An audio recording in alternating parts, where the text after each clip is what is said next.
Question number 41, cisternae together with associated vesicles is known as, यानी कि associated vesicles plus cisternae को क्या बोलोगे आप?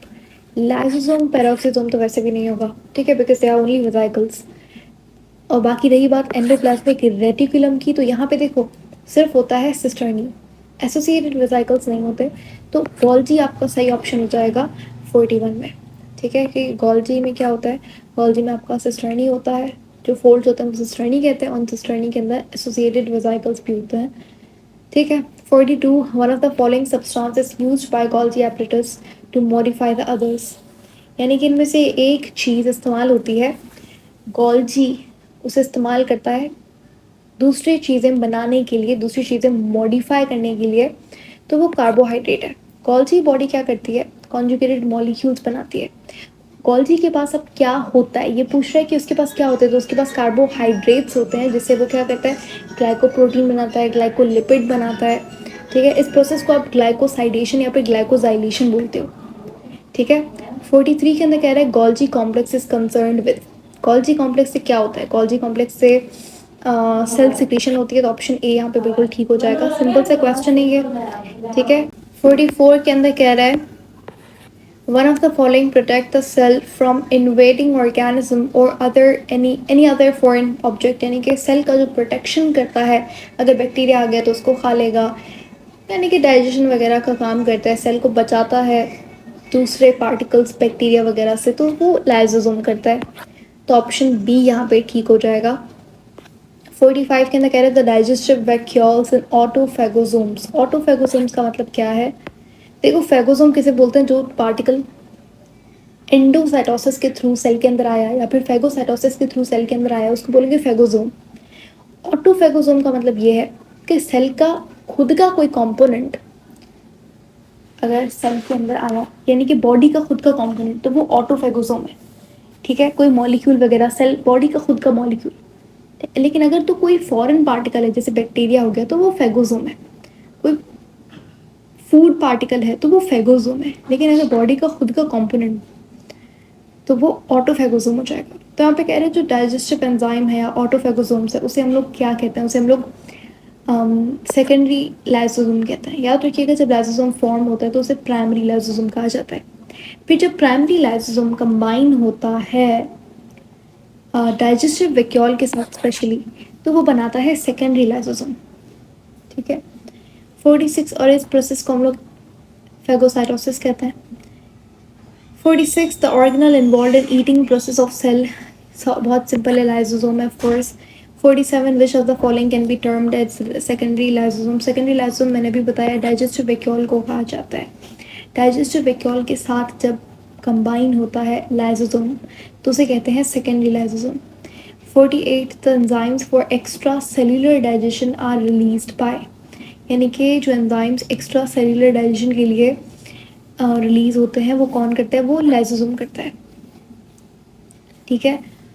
49, डिजीज रिलेटेड टू लाइसोसोम, टे सेक्स, ग्लाइकोजेनोसिस टाइप 2, ये दोनों डिजीजेस लाइसोसोमल स्टोरेज डिजीजेज हैं। तो यहाँ पे ऑप्शन सी सही हो जाएगा, both C and B, A and B.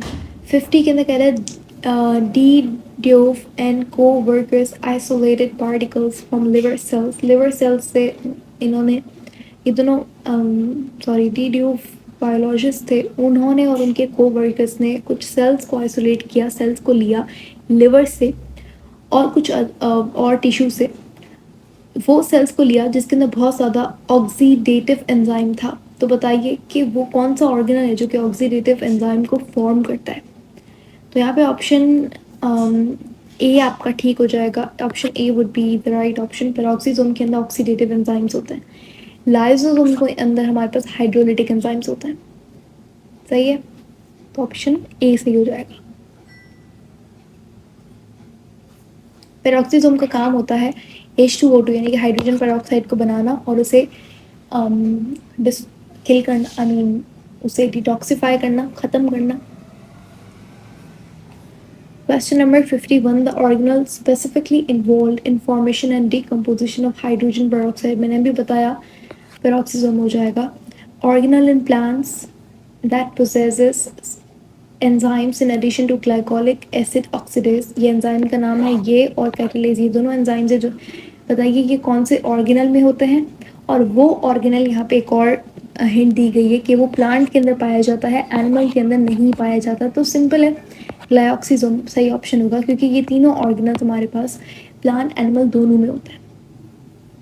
सिर्फ ग्लाइऑक्सीजोम एक ऐसा ऑर्गेनल है जो कि प्लांट के अंदर नहीं होता, एनिमल के अंदर होता है। सॉरी, एनिमल के अंदर नहीं होता, प्लांट के अंदर होता है। 33 के अंदर कह रहे हैं the site of break down of fatty acids to succinate, ये कौन करता है, ये ग्लाइऑक्सीजोम करता है। ये क्वेश्चन नंबर 53 था, सही है। यानी कि फैटी एसिड्स को कन्वर्ट करता है सक्सीनेट के अंदर, तो इसको आप लोग, ये प्रोसेस होता है ग्लाइऑक्सीजोम के अंदर। अच्छा, ग्लाइऑक्सीजोम का काम क्या होता है, ग्लाइऑक्सीजोम का काम होता है कि ये जो लिपिड वगैरह है उसको शुगर में कन्वर्ट करता है, ग्लाइकोनियोजेनेसिस में काम आता है ग्लाइऑक्सीजोम। 54 वैक्यूल्स सर्व टू, वैक्यूल्स का काम होता है सेल को एक्सपेंड करना और स्टोरेज के लिए भी मदद करता है, तो ऑप्शन ठीक, ऑप्शन सी जो है वो राइट ऑप्शन हो जाएगा। 55 cytoskeleton is made up of, cytoskeleton के अंदर ये तीनों तरीके के टिब्यूल्स होते हैं, microtubules, microfilaments, intermediate filaments, option D would be the right option. The filaments involve in determination of cell shape, यानी कि सेल की जो शेप है वो मेंटेन करते हैं माइक्रो फिलामेंट्स, ठीक है।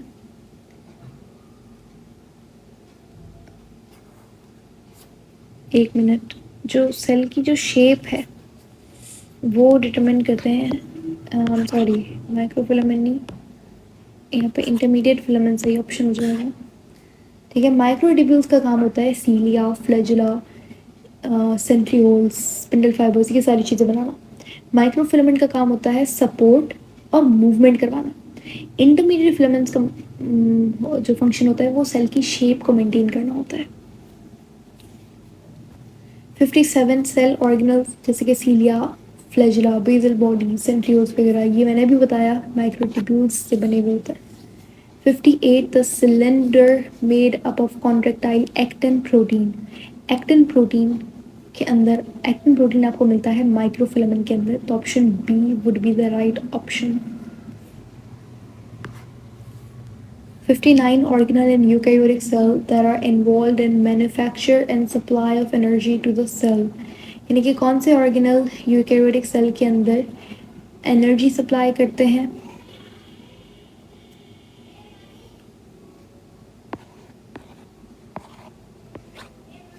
माइटोकॉन्ड्रिया रिस्पॉन्सिबल होता है एनर्जी को बनाने में यूकैरियोटिक सेल के अंदर। Question number 60, under compound microscope the mitochondria appears as, compound microscope के अंदर जो माइटोकॉन्ड्रिया है वो कैसा दिखता है आपको, तो कंपाउंड माइक्रोस्कोप के अंदर आपको माइटोकॉन्ड्रिया का इनर स्ट्रक्चर तो नहीं दिखता of course, but outer structure ज़रूर दिखता है, और वो आपको रॉड की फॉर्म में भी दिख सकता है, फिलामेंट फॉर्म में भी दिख सकता है, और वेसिकल फॉर्म में भी दिख सकता है, तो option D would be the right option. Mitochondria would appear as rods, filaments or vesicles. फिर 61 the presence of ribosomes and DNA in mitochondria. Question number 61, the presence of ribosome and DNA in mitochondria indicates the synthesis of, यानी कि mitochondria के अंदर DNA भी मिलता है, mitochondria के अंदर आपका राइबोसोम भी मिलता है, तो ये दोनों चीज़ें हमें बताती हैं कि माइटोकॉन्ड्रिया क्या करता है। माइटोकॉन्ड्रिया अपना प्रोटीन खुद बनाता है या लिपिड, फैट्स का कार्बोहाइड्रेट खुद बनाते हैं, तो इसका सही ऑप्शन हो जाएगा प्रोटीन फॉर्मेशन खुद करता है।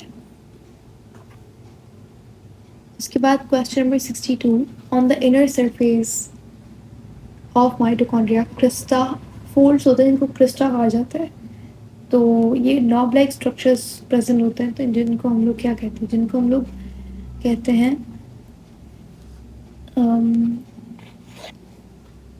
62 का जो सही ऑप्शन है वो है F1 particle, F1 particle, F0 particle, ये आपको काम आते हैं एटीपी फॉर्मेशन के अंदर, ठीक है, और ये आपको माइटोकॉन्ड्रिया की इनर मेम्ब्रेन में मिलते हैं, ठीक है, F1 F0 पार्टिकल, इनको इनके जो हेड होता है उसके ऊपर एटीपी सिंथेटेज लगा हुआ होता है जो कि एटीपी फॉर्म करता है रेस्पिरेशन के वक्त। 53, the mitochondria extract energy from different components of food and convert it in the form of, यानी कि mitochondria different food से यानी कि ग्लूकोज से एनर्जी निकालता है और उसे कन्वर्ट करता है एटीपी की फॉर्म में। फिर 64, one of the following terms includes rest of the others, तो यहाँ पे प्लास्टिक सही ऑप्शन हो जाएगा कि प्लास्टिक के अंदर तीनों चीज़ें आ जाएंगी, chloroplast, chromoplast and leucoplast. 65, membrane bound, mostly pigment containing bodies present in the cell are called।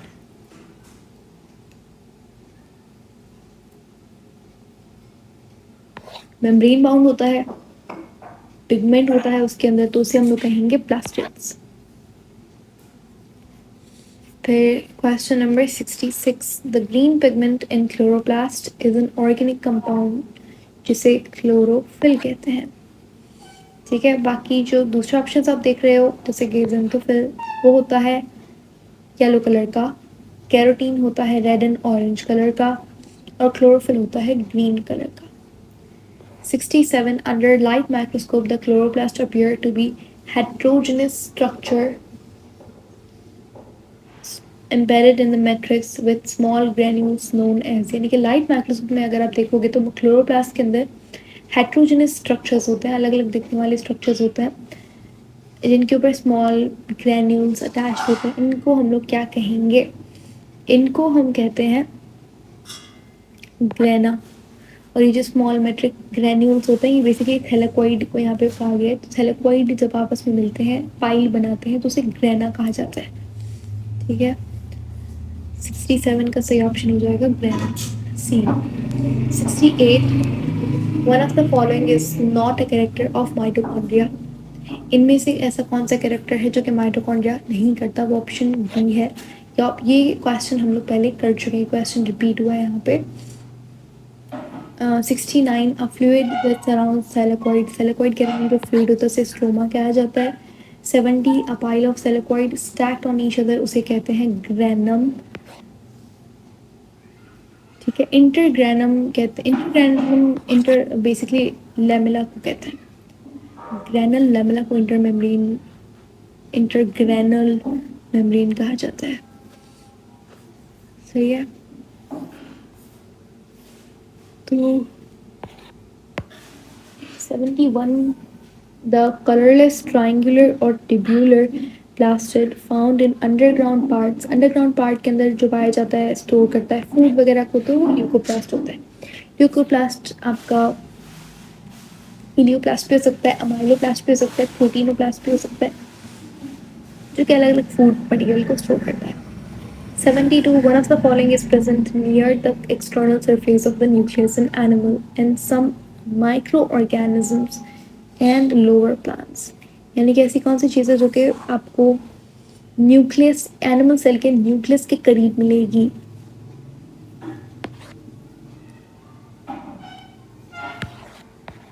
तो न्यूक्लियस के करीब आपको सेंट्रियोल्स मिलेंगे, और ये सेल डिवीजन होगी तो सेंट्रियोल्स से स्पिंडल फाइबर्स निकलेंगे और ये स्पिंडल फाइबर्स अटैच हो जाएंगे कैरियोकोर्स ऑफ क्रोमोसोम में, और इस तरीके से होगी chromosomal division. 73, in cross section each centriole consists of cylindrical area of 9 microtubules। मैंने बताया था कि सेंट्रियोल के अंदर जो स्पिंडल फाइबर्स होते हैं उनके अंदर 9x3 अरेंजमेंट होती है किसकी? माइक्रोट्यूब्यूल्स की।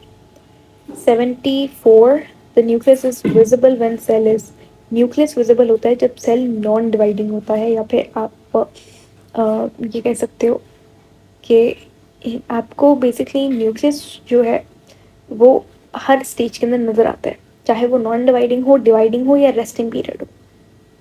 तो ऑप्शन डी सही हो जाएगा। डिवाइडिंग पीरियड के अंदर भी बहुत कम ऐसा टाइम होता है जब न्यूक्लियर मेम्ब्रेन आपको नहीं दिखती, लेकिन बाकी तो हर जगह हर टाइम पे आपको न्यूक्लियस दिखता है।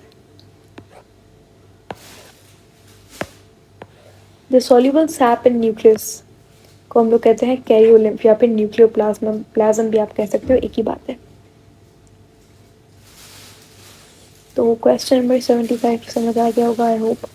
डी ऑप्शन इसको सही हो जाएगा। The site of synthesis and storage of RNA होता है nucleolus.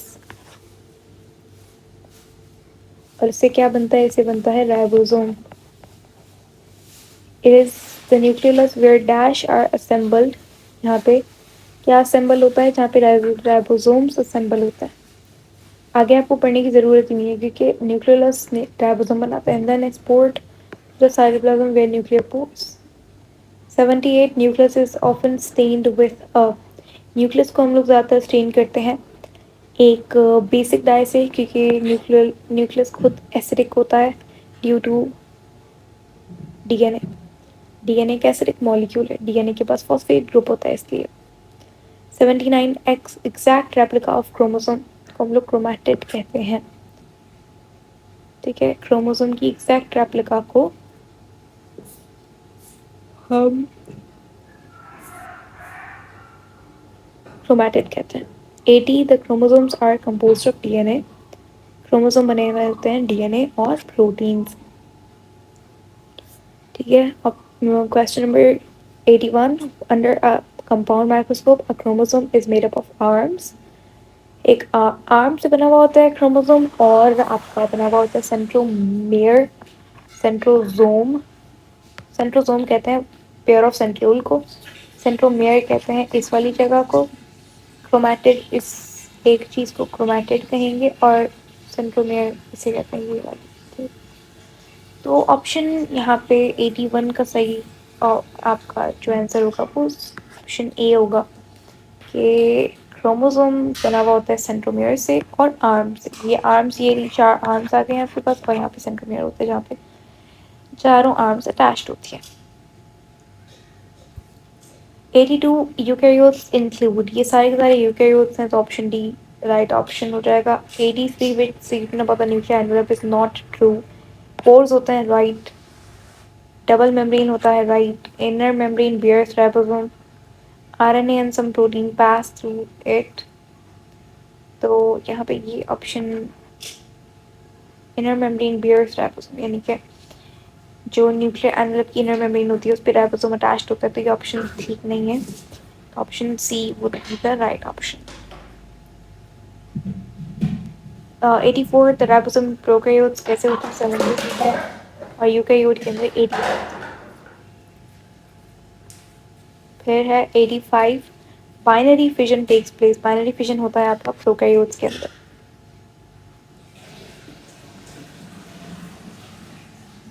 86 which one of the following possesses the most prominent Golgi apparatus? Golgi apparatus ज़्यादातर आपको prominent नजर आता है आइल्स ऑफ लैंगरहैंस पेनक्रियास के अंदर सेल्स होते हैं उसके अंदर, या फिर जाइलम ट्रैकियट्स के अंदर। जाइलम मैंने बताया था जाइलम 2 होता है, एक जाइलम वेसल एक जाइलम ट्रैकियट्स। या फिर स्पर्मेटोगोनियम के अंदर रेटिनल रॉड सेल के अंदर। तो यहाँ पे वो ऑप्शन ठीक होगा जिसके अंदर मैक्सिमम सिक्रीशन हो रही है। तो ऑप्शन जो राइट ऑप्शन है यहाँ पर 86 का वो है ऑप्शन नंबर सी क्योंकि पेनक्रियास के अंदर मैक्सिमम सिक्रेशन होती है एंडोक्राइन भी और एक्सोक्राइन भी। ठीक है, आइल्स ऑफ लैंगरहैंस आप ये सेल्स वहाँ पे पढ़ोगे डाइजेशन वाले चैप्टर के अंदर पेनक्रियास में। 87 विच वन, ये क्वेश्चन बहुत इंपॉर्टेंट है। ठीक है, which one of the following organelles always contain DNA. इनमें से कौन सी चीज के पास हमेशा डीएनए होता है? तो हमेशा डीएनए होता है माइटोकॉन्ड्रिया में।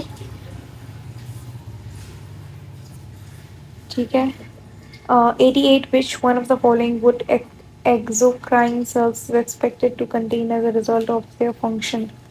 इनमें से कौन सी चीज एक्सोक्राइन सेल्स के पास होनी लगता है कि होगी?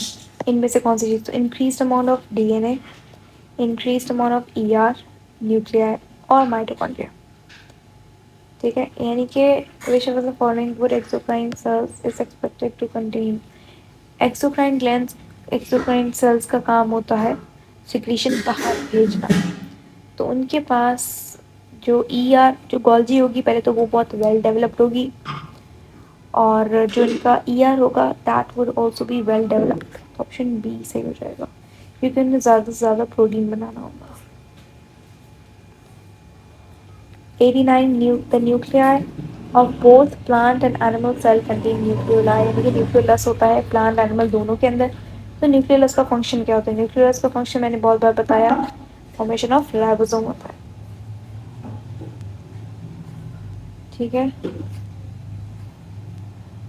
उसके बाद question number 90, what's the advantage of using a light microscope? Light microscope use करने का एडवांटेज क्या होता है? Observation of living matter to give superior resolving power, ability to see structures down to 1 millimeter, use of very thin sections। तो यहाँ पे question number 90 का जो सही ऑप्शन है वो है बी। लाइट माइक्रोस्कोप जो आप इस्तेमाल करते हो वो करते हो रिजॉल्विंग पावर को बेहतर करने के लिए।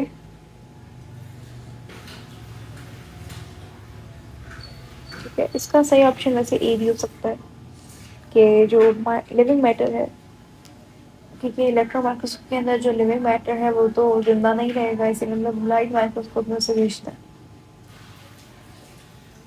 लेकिन जो एडवांटेज है, जो सही बात है लाइट माइक्रोस्कोप के बारे में, वो ये है कि इसकी रिजोल्यूशन पावर अच्छी होती है।